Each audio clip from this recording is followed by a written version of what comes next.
O sea, piénsalo por un segundo. Las palmas de las manos de repente te sudan frío. El ritmo cardíaco se dispara de la nada a más de 100 latidos por minuto. Ujú. La garganta se cierra por completo y una mente, digamos, brillante y súper preparada, se queda totalmente en blanco. Hablar en público es, biológicamente hablando, como estar parado frente a un depredador. Totalmente. Es la misma reacción de supervivencia, esa de lucha o huida, pero ante un peligro que ni siquiera es físico, ¿no? Claro, el cerebro lo percibe como una amenaza mortal. Es fascinante cómo pasamos de la lógica al pánico absoluto, o sea, solo por tener unos cuantos ojos mirándonos fijamente. Y precisamente por ese terror psicológico, la inmersión profunda de hoy tiene una misión súper exhaustiva. Vamos a desglosar absolutamente cada punto importante de un clásico. Un verdadero clásico atemporal. Exacto. La adaptación al español de Cómo hablar bien en público e influir en los hombres de negocios de Dale Carnegie. Y la meta es no excluir nada. Nada de nada. Para que quienes nos escuchan puedan, pues, aplicar esto desde una junta directiva importante hasta, no sé, un brindis en una boda familiar. Exacto. Así que vamos a desempacar esto. Porque, a ver, a veces existe esta falsa creencia de que los grandes líderes, o sea, los grandes comunicadores, ya nacen sin ese miedo. Ujú. Que tienen un gen especial o algo así. Sí, sí, pero me llama mucho la atención que la premisa de hoy es completamente opuesta, ¿verdad? De hecho, el texto destruye ese mito desde las primeras páginas, ¿eh? Revela que gigantes del escenario como Mark Twain, Charlie Chaplin y hasta Abraham Lincoln, o sea, sentían verdadero terror. ¡Wow! Lincoln. Sí, la famosa sensación de tener la boca llena de algodón. Y el mismo Dale Carnegie es el mejor ejemplo de esto. Claro, el autor mismo. Exactamente. Él era un joven que se crió en una granja en Missouri y pues fracasó rotundamente en sus primeros discursos. De hecho, practicaba hablándole a las palomas asustadas y a las vacas. Tremendo, de hablarle a las vacas a, bueno, enseñar a millones. Así es, pasó de vender jabón y tocino en territorios súper inhóspitos a crear el movimiento de educación para adultos más importante de su época. Y lo hizo al descubrir que la oratoria pues no es un don divino, sino una habilidad que se construye. Entonces, sabiendo que hasta figuras como Lincoln temblaban, la pregunta obligada para arrancar es, bueno, ¿cómo se vence ese terror inicial? Claro, porque una cosa es saber que el miedo es normal y otra muy distinta es apagar ese sistema de alarma en el cuerpo. Bueno, el libro diagnostica que ese miedo nace de 3 raíces muy específicas: la ignorancia, la falta de certeza y la falta de experiencia. Ok, tiene sentido. Y para arrancar eso de raíz, propone 4 pilares. El primero es generar un deseo vivo y tenaz. O sea, no sirve solo querer hablar mejor. Hay que obsesionarse con los beneficios. Ujú. Luego viene la preparación cabal del tema, porque estar preparado ahuyenta la timidez. El tercero es actuar con confianza y el cuarto, practicar sin descanso. A ver, me quiero detener en ese tercer pilar, el de actuar con confianza. Porque suena un poco al viejo cliché de fingir hasta lograrlo, ¿no? Sí, suena eso. Si alguien está aterrorizado por dentro, decirle, oye, actúa como si no tuvieras miedo parece, no sé, un consejo un poco superficial. Como tapar una grieta con pintura. Es que la brillantez de ese punto es que no es un consejo motivacional vacío. Tiene una base psicológica muy profunda apoyada en William James. El famoso psicólogo, claro. Exacto. Él descubrió que la acción y el sentimiento están entrelazados en ambas direcciones. Normalmente pensamos que primero sentimos y luego actuamos. O sea, tengo miedo y por eso tiemblo. Ajá, pero James demostró que si regulamos la acción física, que sí controlamos, podemos obligar al cerebro a cambiar el sentimiento. Ah, ya. Si respiras profundo 30 segundos, te enderezas y miras al frente, el cerebro recibe señales de dominio. Y ahí reemplaza el cortisol por entusiasmo. Entiendo. O sea, es literalmente como encender el motor de un auto viejo en una mañana de invierno. Me gusta esa analogía. Al principio giras la llave y fuerzas la máquina, ¿no? Hace ruido, hay movimiento, pero no hay combustión real. Estás forzando el sistema desde afuera. Exactamente. Pero después de unos segundos, la chispa finalmente enciende el combustible y el calor que se genera ya es completamente real y autónomo. El fingimiento crea una reacción verdadera. Totalmente. Y lo fascinante aquí es cómo Theodore Roosevelt que aplicaba esto para forjar su carácter. Él era un muchacho súper enfermizo y asustadizo. ¿En serio? ¿Roosevelt? Sí, y confesó que usó esta teoría para superar terrores paralizantes frente a osos pardos y caballos ariscos. Actuaba deliberadamente como si no tuviera miedo. ¿Hasta que encendía el motor? Exacto, hasta que esa valentía se volvía su nueva realidad biológica. Bien, entonces, si esa acción física es el motor de arranque, la preparación tiene que ser el combustible. Pero sospecho que prepararse no es sentarse a escribir un documento perfecto y leerlo. Para nada. Carnegie es implacable con ese error. Advierte que escribir frases estériles e intentar aprenderlas de memoria es un desastre seguro. Ujú. Memorizar palabra por palabra bloquea la mente, elimina la empatía y te hace sonar como un robot.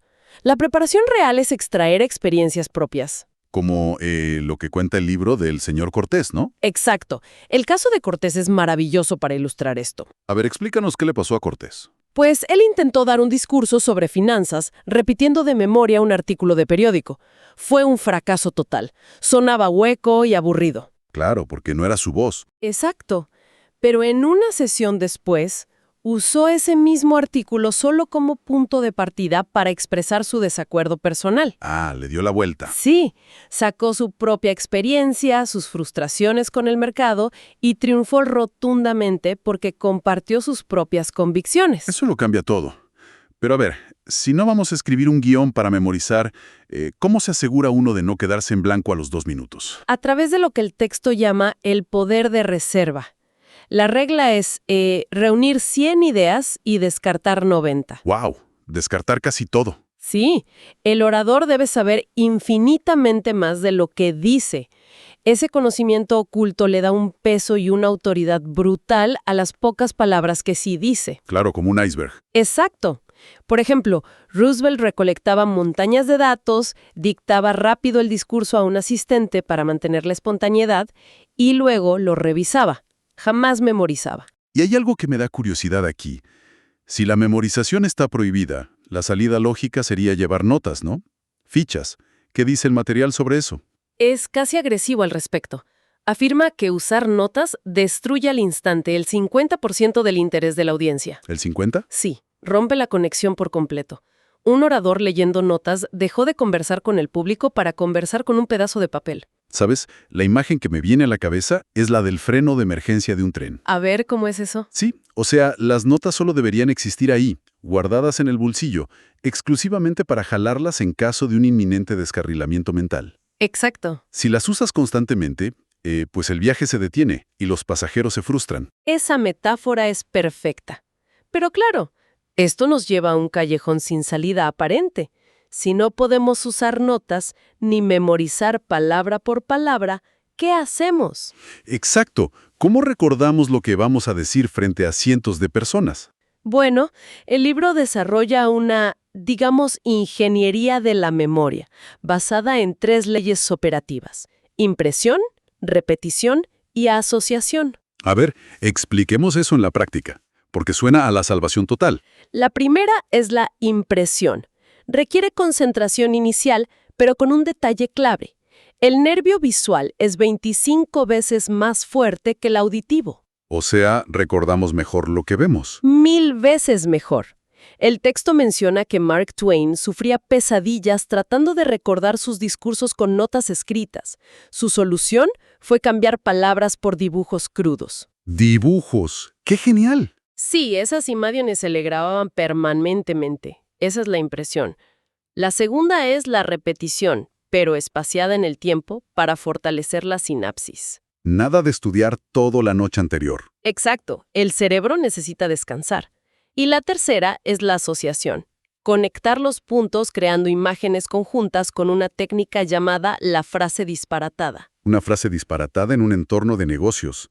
Suena un poco arriesgado, ¿no? Suena poco serio, pero neurológicamente es infalible. Tienes que crear una imagen absolutamente ridícula. El libro da el ejemplo de 5 temas dispares. A ver, una vaca, un cigarro, Napoleón, una casa y la religión.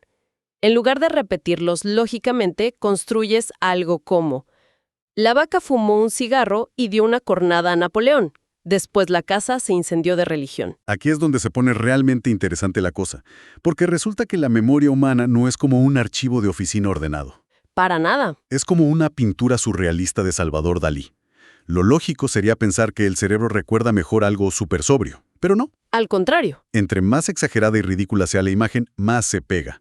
O sea, una vaca fumando un cigarro es algo tan absurdo que tu cerebro no lo puede borrar. Y si ocurre lo impensable y verdaderamente te quedas en blanco, hay un protocolo táctico de emergencia. ¿Cuál es el salvavidas ahí?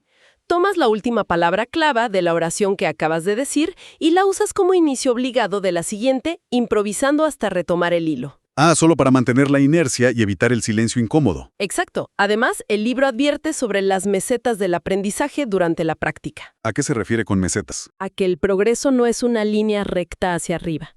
Hay periodos largos donde parece que no mejoras nada, y eso frustra. Pero si persistes, das el siguiente salto de habilidad. Bien, supongamos que sobrevivimos a la meseta. Tenemos el valor físico dominado, las ideas filtradas y la pintura de Dalí en la cabeza. Ya tienes el armazón. Pero un discurso perfecto en guión, si se entrega sin vida, es como un coche sin gasolina. ¿Cómo se aborda la ejecución ya frente al público? La regla suprema es que la pasión aplasta la técnica. El libro dice algo hermoso. Las pasiones son los únicos oradores que convencen siempre. O sea, mejor mucha emoción que dicción perfecta. Totalmente. Alguien con mala técnica pero ardiendo de convicción siempre le ganará a un orador perfecto pero aburrido. Y para ser natural, la instrucción es: conversa con ellos, no les exclames. Pero conversar implica modular, ¿no? Nadie habla plano en una cafetería. Sacar las palabras importantes y subordinar las demás. Tu voz debe ser un paisaje con montañas y valles, variar velocidad, tono y dominar las pausas. El poder del silencio. Sí, un silencio después de una frase fuerte es como el eco del trueno. Deja que la idea impacte. También importa mucho la ropa formal y limpia, que te da seguridad. Ahora que mencionas el cuerpo, ¿qué pasa con los ademanes? He visto a gente mover las manos como si estuvieran leyendo un manual de robótica. El texto es súper claro. Los ademanes no se aprenden en manuales. Tienen que nacer del impulso interno. La frase es: llenes el tonel, quite el bitoque, deje manar el contenido. Básicamente, deja que fluya. Si hay pasión real, tu cuerpo reaccionará solo. Los brazos se moverán sin que los planees. Suena lógico.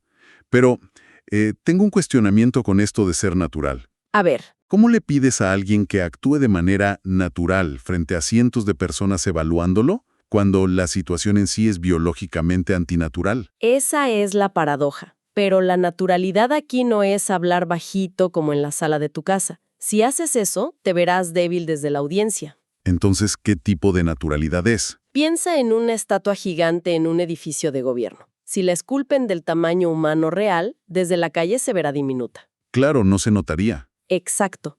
Tiene que ser mucho más grande, con rasgos exagerados, para que desde abajo se perciba proporcionada y natural. En la oratoria, tu energía y voz deben ser amplificadas. Esa imagen de la estatua amplificada lo explica a la perfección.